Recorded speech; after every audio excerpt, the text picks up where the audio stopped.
Can you keep this with you? Yeah, sure. Voice recorders. Do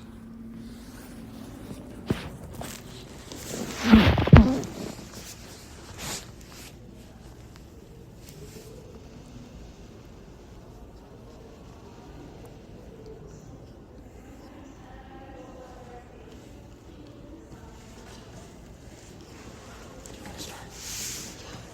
Just a second.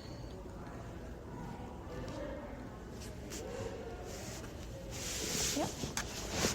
Can you keep that near you? Since we're not going to be talking that loud. Sorry, say that Can you again. keep that phone near you since we're not going to be talking that loud? Okay. Okay, so the first question is... Do you want me to hold it? Do you want me to hold it? Yeah. Okay. So what are your thoughts on why it's important to learn about the ethnic conflicts in India? Yeah. So it is very important like to learn about ethnic conflicts in India because India is not like any other country because it has a variety of multi-ethnic groups. Okay. For every like few hundred kilometers to go, people like literally clothe differently, speak different language, eat different food. So just about everything is different, and that is what makes like India unique. If you see any other countries, it's not like that. It's mostly like international, but within the nation, it's not. So, Okay. so when such diversity is present, like it is very important to know the history about the country because it has the causes and answers as well for ethnic conflicts. So why ethnic conflicts today are present today, but not before colonization or invasions. So the diversity still existed back then, as it is today, but it's just that the ethnic conflicts weren't present back then as they are today. So what are the causes? So that's very important to know. Okay. I'm not finished. So the colonizations, for example, and the invasions have brought in the divide and rule policy mainly by the British. So mostly on like religious and caste basis, which were mostly foreign to India. Those two things were foreign to India. So the different ethnic groups were mainly distinguished by like the occupation that they do. For example, like blacksmith or goldsmith or whatever else. And due to that, they used to behave suddenly or dress differently. Yeah, it was mainly out of occupation. But over time, people have used these differences to discriminate against each other.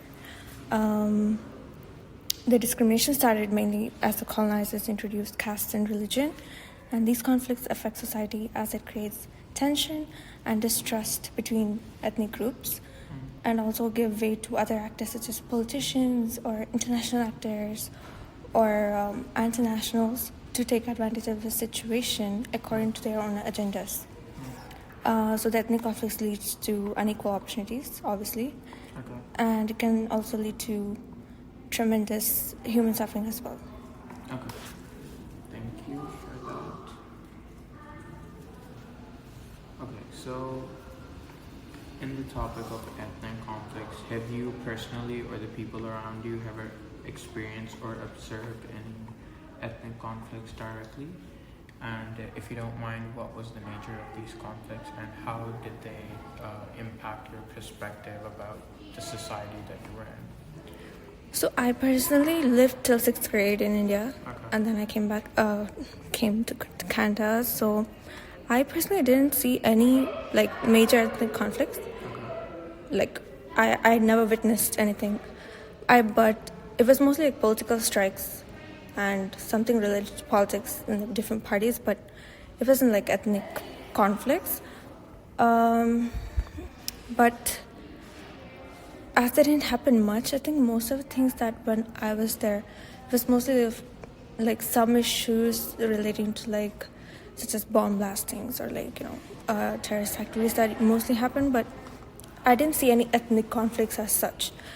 But as they don't happen as much as the media portrays it to be, like in here, especially after coming here, I see the news and it just says one side of the story. It's mostly biased, and they don't understand the politics that are present in the country.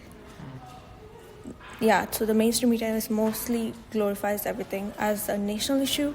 There might be something happening, but it's very local. It's just one to two instances, but they portray it as like a national crisis.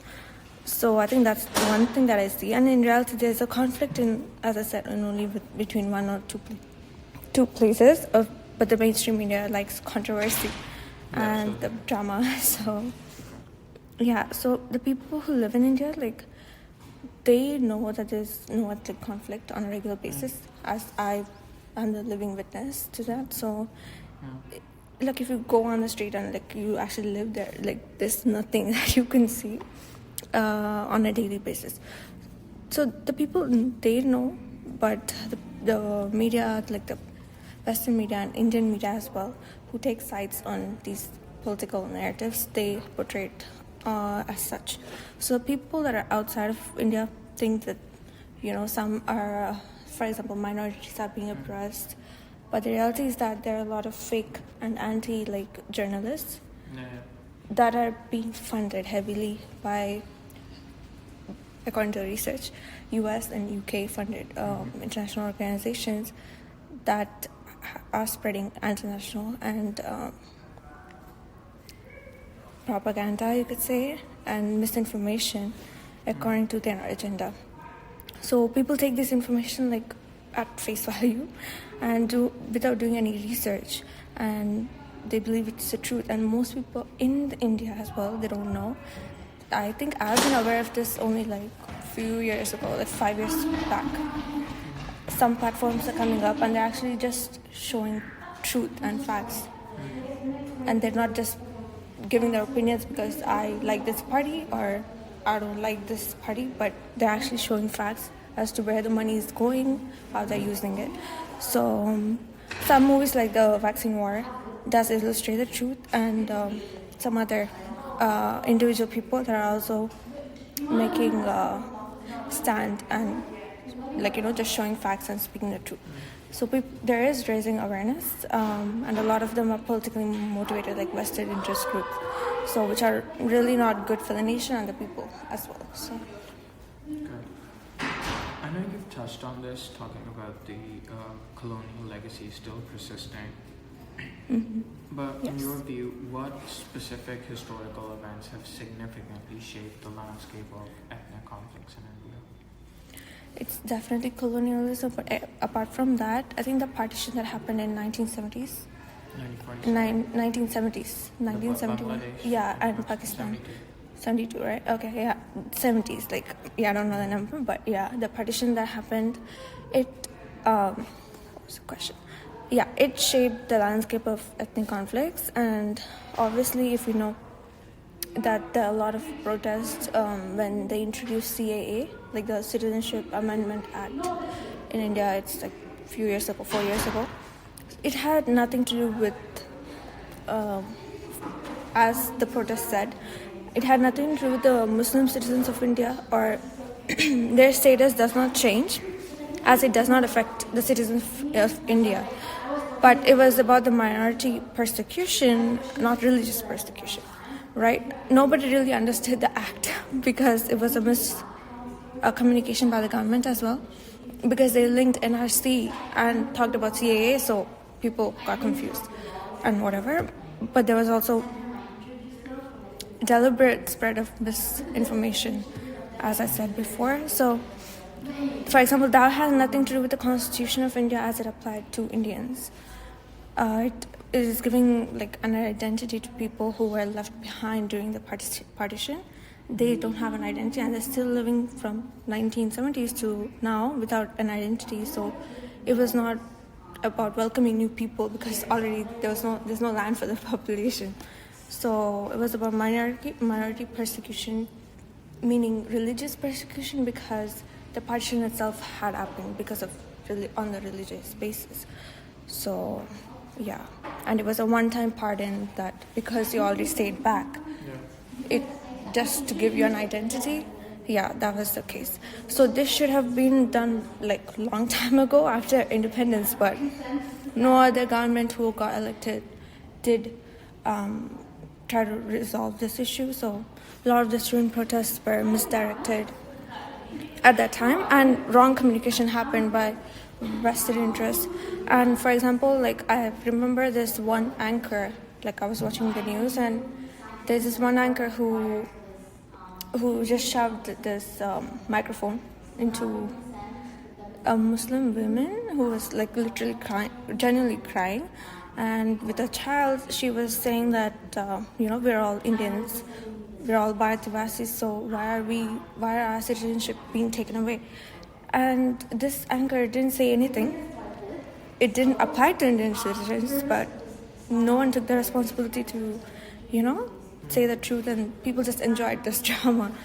So, yeah, I think those kind of instances speak a lot.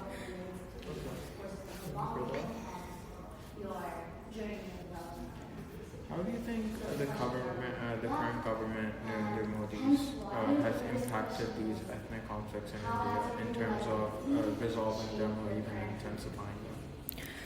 So I think one thing I believe was they mostly resolved issues, but the intensifying issues was done by someone else and some groups who are within India and outside of India as well. But it was a deliberate attempt. But for example, like I see like poverty reduction that was done by it was according to WHO. There was from COVID. It was like a lot of poverty has been reduced in India. For example, education. They're trying to bring back or take out the British structure within the education system. And the decolonization on many levels. For example, like the military symbols, which are still representative of anchor, like the anchor, yeah, which had nothing to do with the culture or the nation itself. So on that level, decolonization, they are doing a lot of efforts, and other things like Article 370, and in the effort to like cease insurgency and cease the terrorist activities to protect sovereignty of the nation. Those kind of things they've done a lot. And recently the Uniform Civil Code was introduced to formulate and implement personal laws of citizens which apply on all citizens regardless of their religion, culture, caste or creed. Currently, like personal laws of various communities are governed only by their religious institutions, which, for example, because India is a secular country, this Uniform Civil Code is really beneficial because a lot of Muslim women who had issues with living independently with their children because of the multiple marriages that they have to take. But this act limits the number of marriages, I think, yeah. And they themselves said that it's very advantageous for them. And yeah, they're for it. Yeah, and Article 360, as I said, yeah. And then, yeah. Like one way of looking at it, I think these are all contentious issues to the country. But in every country, there are some contentious issues that they fear dealing with, and most people don't have, or the governments don't have the courage to deal with them or resolve them. But putting them out of focus and like just focusing on the economy is the wisest thing that any government can do, because it is a developing nation and most people are, still malnutrition and hunger is still prevalent. So the most important thing that any government who gets elected is to focus on economy, and people should also understand and participate at the same time, So people should not fall prey to all these anti-nationals who want to divide the nation on various levels. Yeah, as I said before, we need to put food on the plate for millions of people. So when the situation is such, like India's only focus should be economy. It doesn't matter like who is in the government, whoever is in the government is the people who elect. So valuing democracy is where people have the power to demand their needs and resolve development issues. So it's clearly the minority in India are not oppressed, and the government is working for them, although it is not as it's portrayed. But I recently watched like an Insta reel where this last month I think, was a Muslim man who was speaking to someone, but I think it's the anchor, obviously. But he was saying that I am for Narendra Modi's government because I see groundwork, like real change on the ground level. Because if you see some of the government records, they allocated more than 3 times of what Congress government allocated to the minority population in terms of well-being and everything. So the people in India know that, and the minority people also know that, and what the truth is. But the people who are outside, they don't know the truth, including me, because I've just got to know this like 5 years ago. So if we are ignorant, and we'll always be ignorant, I think we have to do our research in terms of trusting media and stuff. So definitely, I think Modi's government is resolving issues that other governments did not dare to do so, which is really important because the country cannot move forward without resolving these kind of contentious issues. So, yeah. Okay. So last question is, looking forward, what are your hopes for the future in terms of ethnic harmony and coexistence in India? And what are the critical steps in involving sustainable peace and social justice? So I think government should convey all its acts and policies that it's introducing to the citizens, because if there are any gaps, they will be used by anti-nationals to fulfill their agendas. So it's also the responsibility of people to first read the acts and then come up with your own opinion and to go on strikes or whatever. So when wrong communication happens, it's the responsibility of everyone, including the media, the citizens to raise the awareness and speak the truth. Also, peaceful strikes are very important, because strikes nowadays is mostly burning buses or I think India it's more of like that. If you block a highway, they think that you will listen to them or the government will listen to them, but that shouldn't be the case, because it's the taxpayers' money. It's not just government buses that are being burnt. So peaceful strikes, and people who are interested in doing any protests, they should be of a peaceful kind, and people who act, most of the cases what happens is the vested interest people are being funded, and obviously they are part of this peaceful public speaking or peaceful protests, and they're the ones who cause most of the chaos. So I think there should be a way to not let them in public places, or just mobs that they call. But yeah, there needs to be stricter rules for the mainstream media. As I said before, they're not representing. Media should be a clear mirror, as to just reflect what is the truth without stating facts. One should not speak just their opinions, but the truth.